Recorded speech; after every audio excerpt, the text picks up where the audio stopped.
This is it. Everything we've been working towards for the last 2 weeks. Alien, directed by Ridley Scott, was released in 1979 to much critical praise. It was scary, it was gross, it was harrowing, it did everything Halloween had done the year prior, but in space.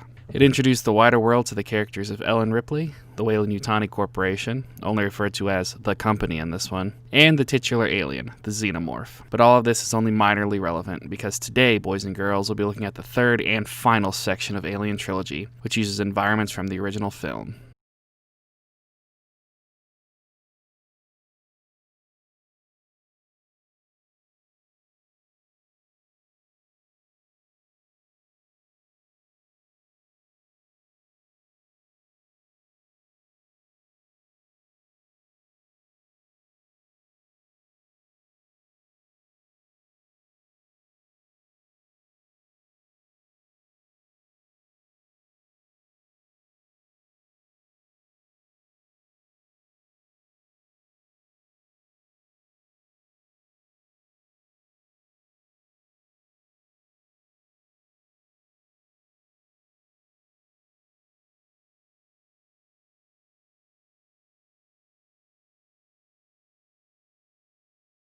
When last we left our hero, she had just finished killing an alien queen in the depths of the detention center. With Bishop having succeeded in calling down the second dropship, the duo make their way to the derelict spaceship, originally seen in the film, to put an end once and for all to the alien scourge on LV-426. Now, unlike the prior two sections, most all of the stages on Showcase here are almost all purging missions. Go through gigantic maps with your arsenal and a severe lack of healing items, and lay waste more xenomorphs than have ever been seen on film up to this point, with up to 60 of them swarming you at a time. There's no new weapons or enemies on display, for by this point we've seen all the game has to offer in that department, so it's entirely up to the environments to keep us engaged. Well, I guess there's the difficulty too, and whoo boy, that son of a bitch is ramped up to 11 through here. The aforementioned lack of healing items makes some of these levels extremely difficult. As with other sections, this one ends with a battle against not just any alien queen, but the Prime Queen, as the manual says. It's nothing new or exciting, save for the sheer volume of eggs laying around the chamber, and the amount of health the queen has. I had absolutely no problems with this fight compared to the rest of the section, though I guess I should fess up to something at this point. I had to turn on cheats to get through the last few levels. Unfortunately, this does disable the limited cutscenes between levels, but the only one I missed out on was the final cutscene. "But Revan," you gasped, clutching madly at your pets and loved ones, "you'll still have to play through the last level to see the ending." Au contraire, my friends, for you see, the game has you save after beating the final boss, allowing me to load a save back up and see the final cutscene, which shows Ripley and Bishop escaping LV-426 mere moments before it explodes. After Ripley is put into cryosleep, we see the ship bathed in darkness, with bodies lying around with facehuggers on their faces. The cycle continues again. As previously mentioned, while things are still harrowing and exciting in this section, it is balls hard, especially compared to Section 2, which is a walk in the park compared to this one. You're constantly swarmed by enemies,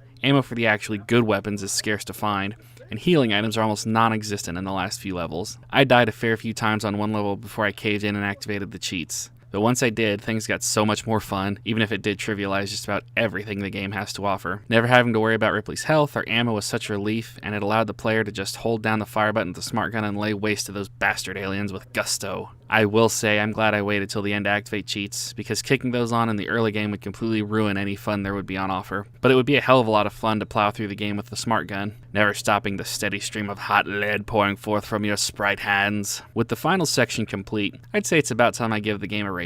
It has plenty of ups and downs, with the first and third section being the highlights for me. The environments are varied, you never really feel overwhelmed till the end game. The steady trickle of weapons and gadgets is pretty solidly paced. And here's something I haven't mentioned to this point. The sound effects are amazing. The developers were actually able to use the sound effects from the films for the weapons and doors and what have you. So the sounds are 100% authentic to the films, which is a hugely awesome touch, and would be echoed again 20 years later with the release of Alien Isolation. I'd say the worst part is the entire middle section, based around Alien 3. The environments are boring, the enemies are trivial, and the game doesn't really take advantage of the movie plot and settings. I'm not saying this section would have been better if it had been set on Fury 161, but it would have made things a little more different, at the very least. But I digress. I'd give the game an overall rating of 7 out of 10. It reaches its biggest heights in the first section, and unfortunately never hits that high again. It comes close a few times, but never reaches the awesome heights of that first section. If I were being honest and took the movie tie-in out of the equation, viewing it as just another Doom clone, I'd definitely say it leans more towards a 5 out of 10, but that license really makes the game less generic and more exciting in my opinion, resulting in the aforementioned 7 out of 10.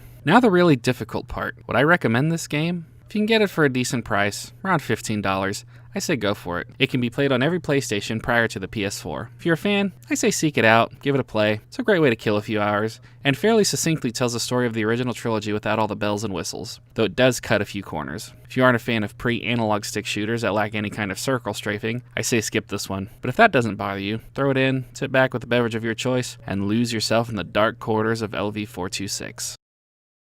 Hey guys, thanks for watching. Don't forget to like, comment, subscribe, all that jazz. With this, we bring our retrospective on Alien to a close. Don't forget to stay spooky, and I'll see you in the next video.